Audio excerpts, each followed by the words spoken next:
Like a new sounded like a new toy, WiMAX. Yeah, WiMAX. Yeah, no, like We the were Y-axis discussing, maximum. Yeah. we're actually discussing the grafana link that you shared on Twitter last night, and the colors are different than we get on the standard grafana, and what the top scale was, and what'll happen on Saturday, like when we go into the zone where the areas could be 1500 or 2000 CPM, when that chart looked like it topped out at 80 or 100. Well, I don't think, let me pull up where's the drive? I'm pretty sure we have this one set to just dynamic scale. But it's dynamic. Yeah, yeah. And so the thing that's, yeah, it should. Let me, oh, that's now. In here? I think I've got it turned on. It may actually be online right now. Oh, fun. Well, either way, I'm not as worried about the data. I just need to, I just want to check the settings on the panel. Because yeah, and basically, so the new version, I don't know if we want to install it right now, just before the weekend event. I think maybe let's just stay stable and we can do it next week. Yep. But the new version, basically what it does is it has, so this is just set auto. So it'll scale up and down. The new one has like a soft maximum. Set one into 0 at least, and not make it look quite so, so erratic, yeah. Well, so the thing is, if we set Y max to 0 on this one, it'll be a hard maximum. Y min or Y min. Is it going below 0? No. Oh, I see what you're saying. But it's 0.06. Yeah, I see what you're saying. The minimum is 0.06, so it jumps around a lot. Yes. Yeah, Yeah, that's so easy if enough. you set Y min to 0, that'd probably be better. Yep, easy. Actually, let me. I'll do. And that makes more sense. Yeah. That 0. I'll set this one to 0 as well. But anyway, so the new one allows you to set a soft max where it will render the maximum unless the data goes above the maximum, and then it will auto scale up to whatever it needs to in order to show you the data. And so that way you can have a graph that shows you something that looks more or less normal, but if there is a big spike, you'll still at least see it. Obviously you have to. Worth the risk of this late date. Yeah, probably not. Cool. So that's easy. Oops, let me save it. Save. So can you show the last 24 hours? Then we'll see what it does with the areas that were higher, from like 7:30 last night. Yeah, we can. Yes. Yep. Yeah. Yep. Yeah. And so with the new one, what we could do is set a max to 0.4 or something. So that way, when you're looking at two, normal, what's the word? Not atmospheric, like cosmic. When you're looking at basically background radiation, that's what I was looking for. When you're comparing two background radiation graphs, you can have the same scale, so it makes them easier compared to each other. But did I lose you? Hello? Yeah, Robson. Rob, Rob? Yeah. Yeah, I saw you. Yeah, on the website. Yeah. Looks like my internet dropped halfway through a sentence there. Sorry. Yeah. Okay. Yeah. Yep. Bye. Yeah, I'm at my house, which is next to where we're going to have the event on Saturday at the end of the day. That's nice. Sipping green tea and Wi-Fi. Nice. Wi-Fi sipping? How do you do that? Only Joe can do that. I take a cup in my hand, and the iPad, grabs the Wi-Fi. So I see. Cool. Okay. So yeah, I think I got cut off halfway through a sentence there, but so on the new version we can do. Yeah, I think it looks like the recording probably just picked up. So what I was saying is, what we could do once we have the new version out there is we could set a min and a max that maps to typical background radiation. But because it's a soft max, if we go way above that, we'll get whatever it needs to be to show the. Have you seen it do that? What is it? Does it put any kind of a marker that shows that it's above? No, I haven't tried it yet. We'll have to play around with it. Yeah, we'll have to play around with it and see what it does. Not something this week. It's just we were talking about the WiMAX problem for the sensor in Okuma, and at the time there was just that one, and so we just let it be off scale. If you click on the map, you get more data, then you would see that it was off range. But now there are 3 sensors with that situation, where the graph that comes up on the map from real time is basically empty because all of the data is off scale. Do we know the number on that one? I do, but I don't remember right now. I usually just go to Grafana Safecast CC, zoom in and pick it. You know, it's Yeah. they're the ones that are, you know, making a semicircle around the power plant. Gotcha. And we're working on plans to fill in the gaps. What kind of gaps? You'll see there's Playground? gaps. Either you see Is there's there? that cries out for 2 more sensors. One near the beach on the south, I and can one see more that. northwest. Yeah. Yeah. Any one of these, I guess. Yeah, that either of those. The middle one, the second from the The bottom. middle one is That's that one. the one that has the highest readings now. Yeah. So that's the number. What is it? 388. Yeah, Yep. 3886 something. Because one thing I was saying, or one thing I was just thinking, oh, we can't search on it right now, but we could in here. Does this work? Yeah, it does. Good. Something there. So we can make changes to some of this data here. So like we don't have it set to support like search on a bunch of different fields, but we could start adding some more fields in here. Right.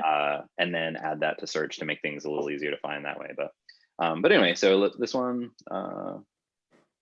Yeah, we should think about how to do the location data. That would be great if we can get that working.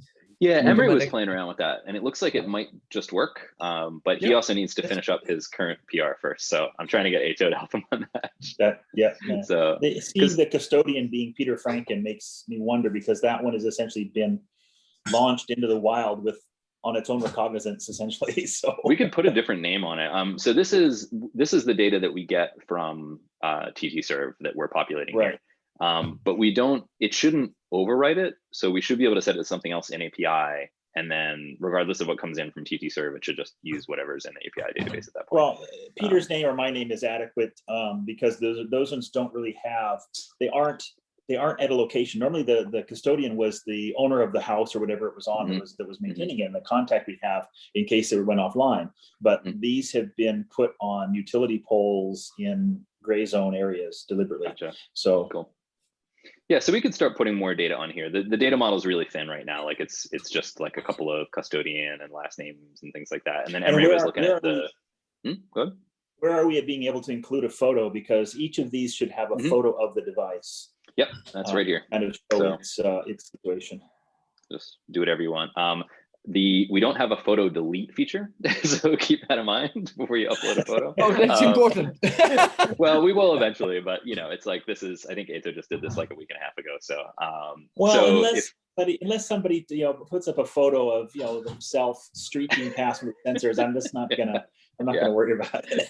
Yeah, we're MVP here. So like you can attach a photo, but if you have to delete it, then someone has to go delete it for you. So. And you cannot add photos to the comment. So the comment and photos combine. Yeah, they go together. So like when you make a comment, if you have a file uploaded, it'll associate the photo with that comment. Okay, good. That's good. Yeah. So we can delete the comment. So then you delete the photo too. I think you can do that. Yeah. I don't know. Anyway, play around with it. This is prod, not so bad, because any photo on the internet should be considered never deleted, because if it's really something that's a privacy violation or whatever like that, then you really can't. Even if we delete it, it's going to be cached by somebody somewhere. Yep. So having it not be deletable is probably a better caution, because people realize don't put anything here unless you want it published to the world. Yep. So this is the thing I'm hoping Emery can get finished up. I think Ato is probably trying to help him out, but this is the new device story, which Ray wants to call it device profiles. We could call it device profiles. I don't know. But anyway, so this is the updated device story page that includes, this is only CPM, so it's not as exciting, but if we have like temperature graphs, for example, on this page now, the temperature graph supports selectable C versus F. And then you also get battery voltage and last location and stuff like that. So Emery did a lot of nice work here. What's that? Are we going to try and do microsieverts instead of CPM? We could. Yeah, I don't think we do right now. I was going to pull up. Let me just pull up like an airnote, because that'll have some of the temperature. Because if we can choose C or F, it'd be great to have the radiation dose rate be able to select between microsieverts and millirems. Yeah, we could. I like this. Yep. Go. I like the temperature switch. That's good. Yeah. That's good. So That's basically nice. what we're doing here is it's all based on high charts, which is like a very custom charting library. And so it enables us to do things like switching C to F, or we could do things like rems to microsieverts. You might have to have like a little text box that is like, we'll have like a default conversion factor, but people might have to like be able to tweak the conversion factor. I don't know. But Well, the we conversion wouldn't. factor for Yeah, go ahead. microsieverts and REMS is much easier than C and F because it's a decimal place shift. So yeah, so we could do that. So yeah, this should open up a lot more flexibility. It's specifically requested from the people at the power utility in Southern California to display it in millirems because that's what all of their like the devices standard. are and what they're used to, and they're US, and they don't want to use ISO units. Makes sense. But what we can do also with the data from TT-Surf now, you can include also the name of the user and the location name. You can pick it up. Yep. Yeah, for the note card devices. It's nice. Yeah. Yep. Yeah, I think we'll have not all of them yet. The geocoding thing, I think, will still be useful for non-note devices. Yes. So probably be good to have it. Yeah, but then we can also use the whatever Note Hub sends us. So yeah. Do we note? Cool. Can we see directly the difference between the Air and the radnote? Filter them out. I think you cannot. I mean, well, I can filter them out differently, but what's so Peter has a radnote online right now, right? Does anyone have a number offhand? 5, or like the last numbers is 6.5, I think. 6.5. Probably this last one. Numbers. Looks like it's the only. No, last it's either. Oh, the last two digits, is that? Yeah, the last 2 digits. Space, maybe it'll find it. There it is. I saw it. Oh. You see it? I thought I saw it when so it's going by there. That could be. Probably that one. Yeah. See if the location matches up. Nope. Nope.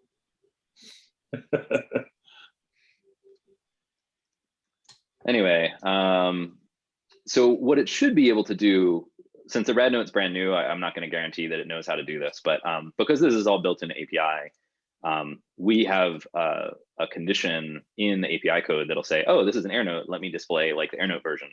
So as soon as we know how to identify the radnote, we should be able to just augment the if condition to say, oh, this is a radnote. Let me show you the panels that make sense for a radnote. I think it's called, there's a field called production rad. The class is different for it. The device class, yeah. So we could switch it on device class. I don't know what is in Emre's PR sounds like I need to get one of these radnotes as soon as possible and get a calibration on it because we have no idea what the conversion factor for it is. Yes, that's a very important one. Yeah. So, but there's only one. Peter has it. And I heard there were 2. 2? Where? Yeah. Ray's, I think. I think Ray has one and Peter has one. Yeah, that's all. No, or maybe it's Peter and Joseph. Joseph is building them. So yeah. I see. So right now it's just a switch on note.dev. So which I think radnotes are also note.dev. So we're going to have to change this to be based on device class, I think is what it comes down to. Yes. But it should be, it's definitely doable. We just have to know for sure and update the switch. Okay. Yeah. So that's pretty much it. What else do we have? I have one more quick question. So how far are we moving the data from ingest? Sorry, from API to ingest. You did the test and that worked nicely. Yes. So. Yep. Yeah. And so I think what I did is I put what I did here, and then I thought I put. I remember I told Ato. Yeah, I told Ato this is what I did, and I think what we can do is basically just do the same sort of thing. But not limited by devices. So basically just start importing. So I imported all of this into Elasticsearch and API measurements, and I just did like a single index.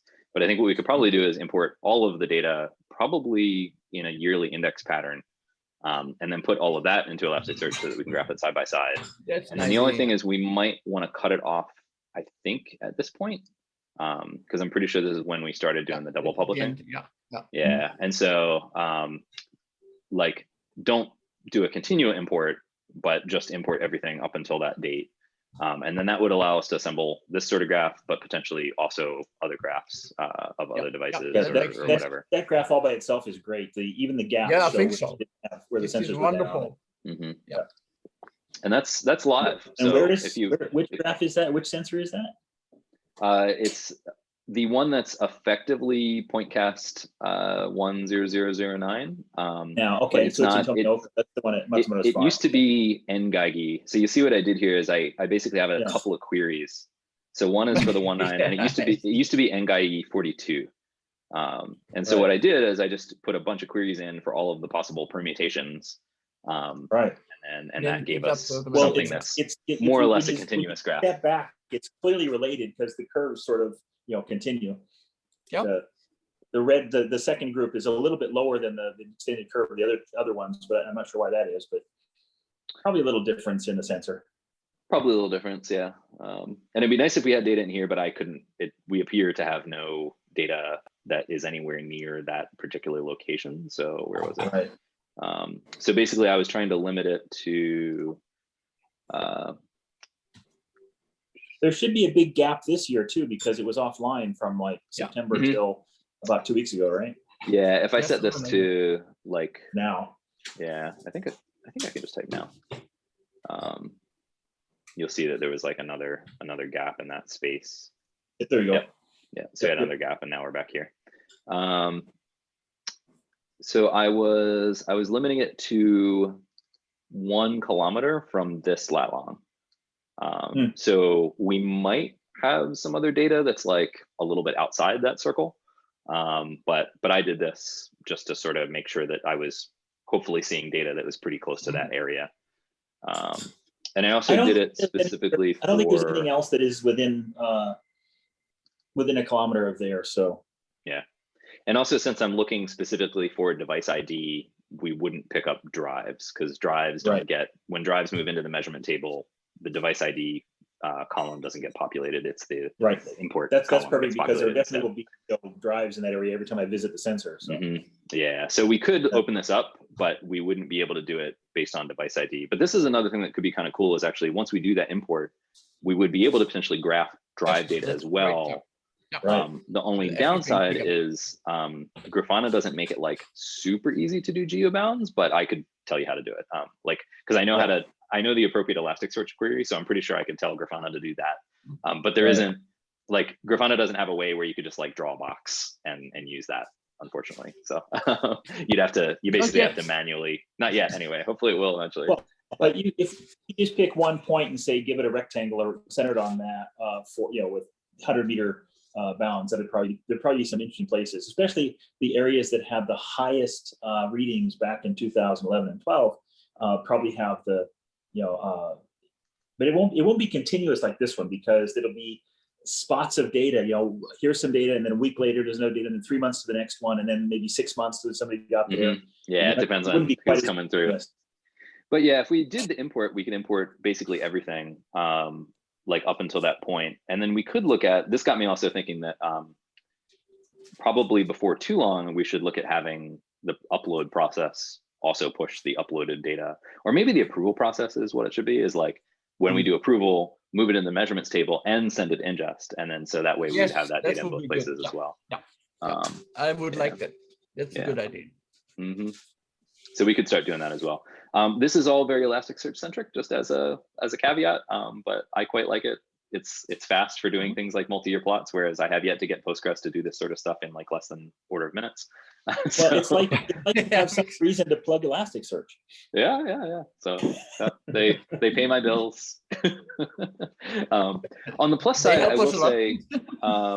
will say that if I ever leave the company, the Elasticsearch cluster that powers this is not that large. I think it would only be about $150 a month expenditure. So it's actually kind of cool that with a relatively tiny Elasticsearch cluster, we can support this much data relatively quickly. So is that is that notable enough that Elasticsearch could use it as a promotion and that's what I was thinking too. I keep recommending that, but like it's our internal like NPO program has been kind of like a little hot potatoed. Like we have sort of like one person who does it and I like ping them, and then I find out that, oh, this other person does it now and I ping them. And like I've yet to have like a solid bite. So it'd be awesome. But in the meantime, they are effectively sponsoring. Hold on, I have to pick up and deliver it. Yeah, sure. Yeah. And they're effectively sponsoring my time. Yeah. In order to secure it for a longer period, if there's more benefit to Elastic than as there is to us, then there's an incentive for them to carry on and and support. Which I think we could. They have like a program, and I submitted SafeGas and I just never got a reply. But they have this sort of like MPO grant program that they push every once in a while. So I'm sure we're in a database somewhere, but I haven't gotten a reach out for this one. Well, but in the meantime, would be great, but just time and servers. If they just gave us an hour of your time every week, that'd be excellent. That's essentially what they're doing. Right. So yeah, and then they do. They also have the volunteer time off program that I use pretty much exclusively for this. It's only 5 full days a year, but it's not nothing. So it's what got us this graph. It took me 3 days to work out a decent process. So once I got it, here we are.